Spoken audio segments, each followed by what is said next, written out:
Hey, this is Brian with ActiveMelody.com. Well, I'm back with another micro lesson, and in this micro lesson we're going to take a look at a bluegrass style composition that you can play by yourself. You don't need a jam track or anything. And I love playing over this style of music where you've got two chords. You're just going back and forth between the 1 chord and the 5 chords. So in this case it'll be the C chord and a G chord. And I'll show you how to play some fill licks in between those chords so that when you're sitting around the house and you're practicing, you can improvise by playing these fill licks in between two basic chords that you already know. It's a lot of fun. It's a fun way to sit around the house and play guitar. So we're going to break it down note for note in this video. If you're a premium member, however, you can download the tablature and access the on-screen tab viewer, which you can slow down and loop and all of that. You can get that by going to activemelody.com/micro, M-I-C-R-O, and do a search for ML059. Alright, so we're going to start off with a classic country bluegrass style strum pattern over a C chord that I know you've heard before, and you got to learn how to play this if you're interested in playing this style of music, and it's pretty easy to do. It sounds like this. It's a fun way to hold down a C chord, and it works for lots of different styles. It's not just country, but let me show you how to play that. So I'm just playing a C chord with my left hand, but if you'll notice, my ring finger is bouncing back and forth between the 5th string and the 6th string on the 3rd fret, just like a bass player would. And so what I add to that is I play strums in between those notes. So we start off with that 5th string with a downstroke with the right hand, and then you're going to play a downstroke over the rest of that C chord. You're just going to strum the rest of the chord. Down, down. Ring finger goes down on the 6th string now on the 3rd fret. Another downstroke, and then the rest of the C chord. So these are all downstrokes. You have down, down, down, down. Practice that first until you get comfortable with that. And then what you want to do is you want to add, just to add a little flavor to that, we're cooking here now, so we're going to add a spicy ingredient, and we're going to do an upstroke just at random. So it sounds like this. Hear it? So it's down, down, down, down, up, down, down, down, down, up. Now you can add in that ingredient wherever you want. So you don't have to just add it where I did. You could do it every time. You could go. It's really up to you in the style you're trying to create there. But that's the way that C chord is played. Now the only other thing I'll add to that is there was a walk up that happens. It goes. And that happens, classic country walk up. I use my ring finger. It's important, the fingering for this.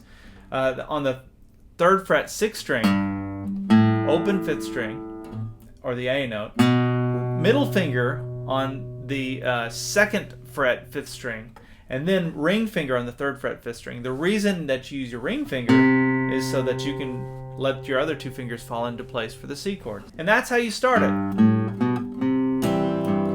So we're going to play through that and then go right into that first fill like this. Sounds like this. This is an awesome fill lick. You can use this anytime you're playing over a C chord. So what I'm doing, I have my ring finger on the 4th fret 2nd string, and then as a downstroke, and then I do an upstroke on the open 1 string, or your E string. Now you hear those 2 notes together. It sounds horrible. But what's happening is this is your flat 3rd, which you would hear in a minor chord, like a C minor. So if I played your C minor chord, that would be that note. But then you're contrasting that with the major 3rd. So you have the minor 3rd and the major 3rd together. And when you hear that, if it happens quickly in passing, it sounds pretty good. And you hear that in a lot of old blues and old ragtime, old country songs. So I wanted to throw that in so that anytime you're playing something in the key of C now, you can come in, throw in that lick. You can also bend. I've heard blues guys do that as well. But that's the effect. And so then after that, I play that twice. Then I'm going to come down with my index finger to the 1st fret 2nd string, and I'm going to play strings 2 and 1. Now what I'm thinking about is I'm thinking about the C chord. I'm going to go ahead and start building that C chord so we can get back to strumming again. Remember, we're going from a strum to a lead and back to a strum, just back and forth, kind of call and response. So we have 1, 2, we're back to this. And then my middle finger goes down on the 2nd fret 3rd string, but I play strings 2 and 3.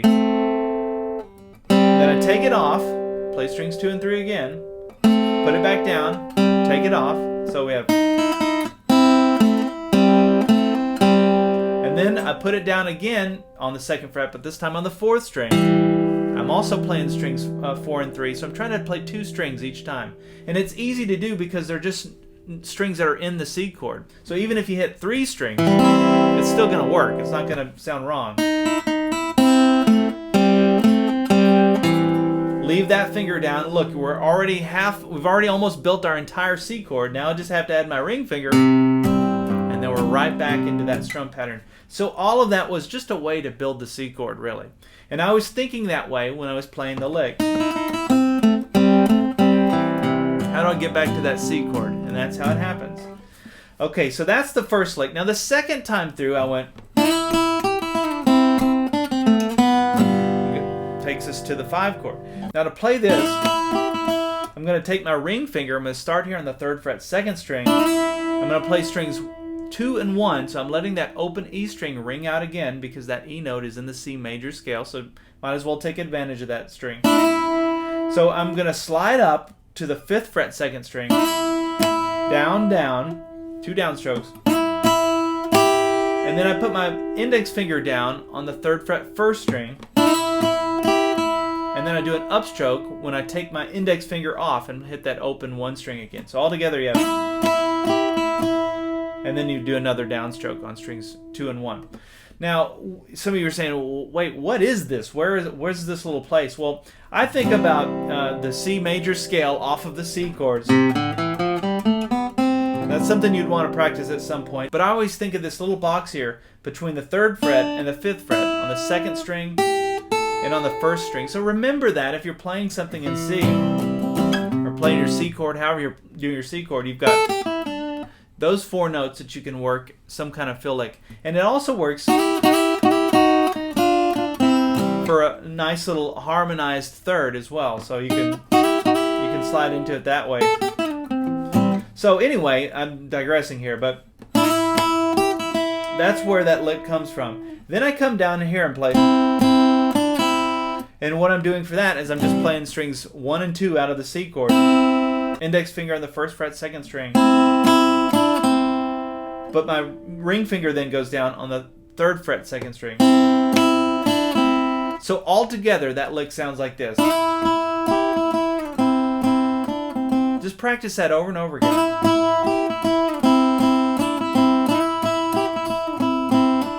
Alright, so after that lick,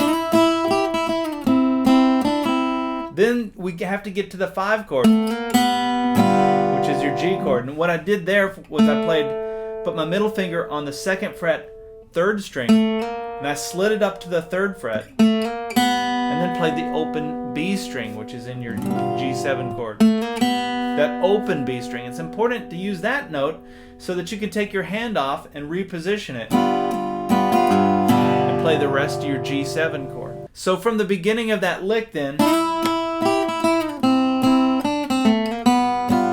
and what I did there, I just put my index finger down on the 1st fret, 1st string, and played the first 3 strings, just the top part of that G7 chord. And then my other 2 fingers can fall into place and play the bottom part of the chord, play the full chord. So I didn't have enough time to get my fingers in position to play the entire chord the first time, but that's okay. Then I can follow it up with that. Alright, so now that we're in G mode, the first lick that we're going to learn goes like this. Really easy to play. I've got my index finger down on the 2nd fret, 4th string, and we're going to play the middle 2 strings, so strings 4 and 3. Your 3rd string is your open G string, so that's why that works. I'm going to do a hammer on with my middle finger to the 3rd fret, 4th string. So down, down, up, down, down, down. And at that point, I took my hand off the fretboard and I played the open 3rd and 4th string. So just remember that when you're looking for a good G lick, playing something in G. It's kind of a nice little bluesy thing. It's got a country feel to it. And what's happening there from a theory perspective is you're playing, there's your G major scale, but by playing that note, by flatting the 7th, 1, 2, 3, 4, 5, 6, 7, flat it, you're playing mixolydian mode. So think of that as your mixolydian scale. And you hear that all the time in bluegrass and country. It's very common. And so just remember that little lick. That's the first lick. The second lick goes. And what I did for that is I slid with my middle finger from the 2nd fret to the 4th fret on the 3rd string. And then the 3rd fret 2nd string. 5th fret 2nd string. There's that box again that I was mentioning for the C chord. It also works for a G chord. And then we're back to the 4th fret 3rd string. And then I can play that open G string and put my hand back in position for that chord. So I'm always looking, no matter what lick I'm doing, I'm always looking to end it on that open string or these strings. You know, I can do whatever I want as long as I end on that open string. Then I have enough time to take my hand off, put it back down, and play the chord. Okay, let's back up from the beginning, play up to that point, and then we got one final lick. So from the beginning.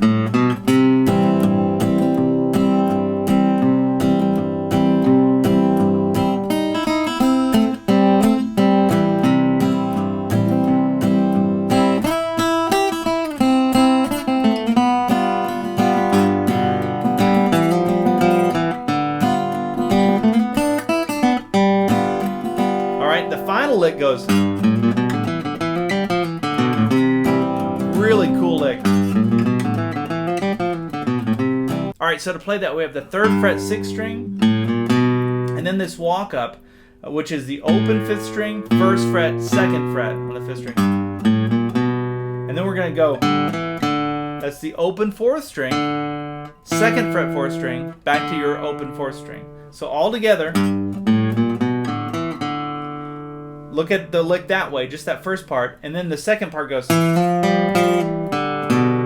So that's the 2nd fret. We're going to hammer on to the 3rd fret on the 4th string, and then play the open G string, which is your open 3rd string. And then we're going to come back down to the 2nd fret, 4th string, open 4th string, 2nd fret 5th string, and then we're back into the C chord. And you can see what I did to hit that last note there, which would be your 3rd fret 5th string. I used my ring finger so that my other fingers can play the C chord. So all together that lick.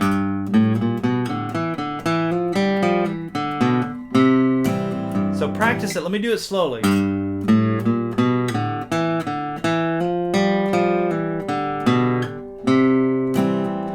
Remember, if you're a premium member, you have access to the tablature for that, and you can check it out that way. So that's the entire thing. I'm going to play through it one more time. I hope you've enjoyed this, and then I'll see you in the next micro lesson. So here we go.